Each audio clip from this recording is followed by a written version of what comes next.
मोदी जी अगले ट्रिप पे जो भारत आ रहे हैं अमेरिका में, उसमें जो बात हो रही है नेटो प्लस की बात हो, इन्होंने नेटो प्लस मेंबरशिप ऑफर की भारत को। इंडिया को यूएसए की तरफ से नेटो प्लस का स्टेटस दिया जाने वाला है और इसी हवाले से शायद इंडिया के prime minister next month USA का विजिट भी करेंगे। एक बात और बड़ी मार्केट में आजकल फैली हुई है, वो ये कि जी कोई 100-150 बिलियन कहीं से आने वाला है, आई डोंट नो।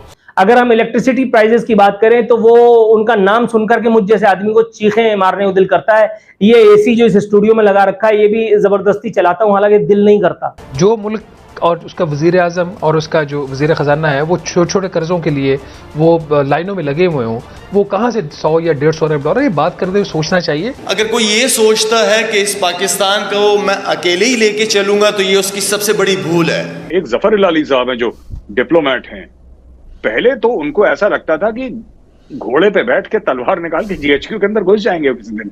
इलाली साहब किसी भी दिन उनका घोड़ा बिल्कुल गैलप करके घुस जाएगा जीएचक्यू रावलपिंडी में।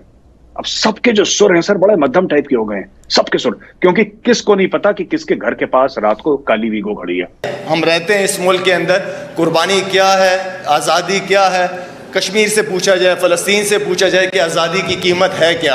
अच्छा, हमारी जो जीडीपी है खुर्रम साहब वो 0.3% भी नहीं है और कुछ तजज़ियाकारों का मानना है कि नेगेटिव में है। जो सबसे ज्यादा मैं समझता हूँ कि लोगों को चाहिए उसका सूरत रहमान की उस कुछ वर्सेस की भी वहां तलावत हुई। बिल्कुल बिल्कुल ऐसा। मैं अब I am very amazed, I am very thankful, I am very proud कि हर मजहब को अपने अपने हिस्से के मुताबिक वहां पे जगह और टाइम दी गई। अब ऐसी सूरत में क्या होता है जी, हर कोई, हम कहते हैं ना, आम एक जुमला बोला जाता है कि चढ़ते सूरज को सलाम कर रहा होता है, ऐसा ही है। नमस्कार, जय हिंद, हमेशा आप देख रहे हैं हिंदुस्तानी.न्यूज़। That will take India to the next level, मैं इसमें कोई शक नहीं। उसमें बड़े बड़े कॉन्ट्रैक्ट साइन करके जाएंगे, क्योंकि पहले ही आपने देखा होगा इस वक्त चाइना के ऊपर जो सैंक्शंस लगाई जा रही हैं उसका सबसे फायदा उठा रहे हैं भारत उठा रहा है। बिल्कुल। और चाइना जितना यूक्रेन को डराएगा उसका फायदा भी भारत उठाएगा। और इस वक्त वो कहते हैं ना कि this is the era for India, I tell you this. मेरी ख्वाहिश होती है कभी पाकिस्तान भी उस लेवल पे होता, कोई डिजिटल पाकिस्तान की बात करता। देखिए कैसा हो सर, हो सकता है कभी हो जाए फ्यूचर में, अगर कुछ थोड़ी बहुत अक्ल आ जाए इनको तो। लेकिन आरजू देखें, मैंने हमेशा ये कहता हूं कि जितना आपको भारत के साथ रिलेशनशिप ठीक करके डिफेंस का बजट कम करके तो वही आम पाकिस्तानी की तरक्की पे लगाना होगा, तब तक आप तरक्की नहीं कर सकेंगे। यही एक वजह है। और उसके बाद एक ट्रेड खोलें, बॉर्डर सॉफ्ट करें भारत के साथ। इसके ये this is part of your national interest. शर्तें ना रखे ना सर, इनकी शर्तें कोई नहीं सुनेगा सर, ये जो शर्तें लगा देते हैं बल्कि मैं यही एक और बात है, शंघाई ट्रिप ना, अपना जापान ट्रिप के दौरान मोदी जी ने स्टेटमेंट दी थी कि he wants to have a better relationship with Pakistan. जवाब नहीं दिया किसी ने उसका। उसमें आके फिर मैं क्या कहूं, यही तो मेरा अलमिया है। ये अपने अंदर के मसाइल में या तो बहुत ज्यादा एंगेज हैं, या फिर पता नहीं इनका क्या सोचे हैं, किस डायरेक्शन में जाना चाहते हैं, या फिर चाइनीज को नाराज नहीं करना चाहते। उसकी वजह यह है कि इस वक्त सिर्फ चाइना आपको पैसे दे रहा है तो आप दिन गुजार रहे हैं। अमेरिका ने तो आपको बिल्कुल छोड़ दिया। You are not relevant for America. मुझे तो सिर्फ यही एक समझ आती है कि आप मोदी जी का जवाब इसलिए नहीं देते कि शायद चाइना नाराज हो जाएगा तो वो चाइना अपना हाथ पैसों से रोक लेगा, लेकिन somehow you have to come up with some kind of solution। तरक्की करनी है तो आपको इंडस्ट्रियल रेवोल्यूशन चाहिए, आपको बच्चों को आईटी की तालीम, मैथ और इंग्लिश पढ़ाना होगा। आप अपने बच्चों को पढ़ा लेते हैं लंदन में, तो गरीब के बच्चे का क्यों नहीं सोचते आप जानबूझ के पाकिस्तान को ऑप्रेस क्यों कर रहे हैं? आप क्यों ये समझते हैं कि 40,000 मदरसे आपके लीडर प्रोड्यूस करेंगे? It is not going to happen.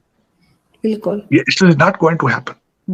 आप ये खासकर अपने बच्चे लंदन अमेरिका में पढ़ाते हो, समझते हो तुम कि Pakistan, who cares about Pakistan. मैंने आपको कहा ना कि आपकी रूलिंग एलीट जो है आरजू, चाहे वो किसी ब्लॉक से भी हो, किसी पार्टी की हो, किसी इंस्टीट्यूशन की हो, उनके दिल और दिमाग अमेरिका और लंदन में है। वो अपनी बॉडियां जो लाशें उठा के फिर रहे हैं पाकिस्तान में, अपने बच्चों के लिए लूट मार कर रहे हैं, बद दुआएं ले रहे हैं लोग।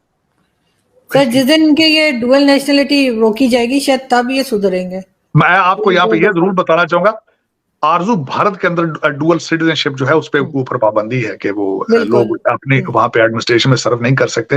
ये पाकिस्तान तो फिर ये ना कि ये मैंने आपको साले और बहनोई की गेम है, एक साला एक जगह एक दूसरे के साथ मिले में चिट्ठा बैठा इनका मिला हुआ। चले अगले जो मेरा अगला टॉपिक था, मैं बात करना चाहता कि भारत के अंदर जिस तरह उन्होंने अपनी नई बिल्डिंग का इफ्तिताह किया, it was a wonderful event. मैंने उसको बड़ा क्लोजली वॉच किया। पुरानी बिल्डिंग जो थी 1921 में उसकी कंस्ट्रक्शन स्टार्ट हुई थी, 1927 में मुकम्मल हुई थी। उसमें सीटिंग 790 एमपीज बैठ सकते थे पिछली बिल्डिंग। अब उस बिल्डिंग के हालात ठीक नहीं थे, उसमें अब वो अब एज की वजह से उसकी चीजें आ रही थी कि इतनी पुरानी बिल्डिंग है, 100 साल के ज्यादा। मैं समझता हूँ कि इस दौर के अंदर इतनी बड़ी बिल्डिंग बनाना जिसके ऊपर 117 मिलियन डॉलर खर्चा है नई बिल्डिंग बनाने, और उसमें 1272 एमपीज बैठ सकेंगे। और उसमें जो उन्होंने बताया, उन्होंने जो डिजाइन बनाया है, पहले तो पीकॉक डिजाइन है जो वो सारी ओवरऑल जो सीटिंग बैठेगी, और उसके बाद लोटस जो अपर हाउस है वो उसका लोटस की शक्ल होगी, फ्लावर फूल की, क्योंकि लोटस भारत का नेशनल फ्लावर है। जी बिल्कुल। अब उसमें मैं समझता हूँ बड़ा क्रिटिसाइज किया गया उसको। राहुल गांधी ने कहा कि ये लग रहा था जिस तरह मोदी जी की ताजपोशी हो रही है, अपोजिशन ने उसका बायकॉट किया। फिर वहां पे वो होली सेनेगल, क्या उसको शायद मैं गलत उसको बोल रहा हूँ, लेकिन वो जो उन्होंने सोने का वो बना हुआ था उसका, वो उसको वहां किया, और वहां पे काफी पुजारी, हिंदू पुजारी बुलाए गए, बहुत सारा अपना उन्होंने इबादत की।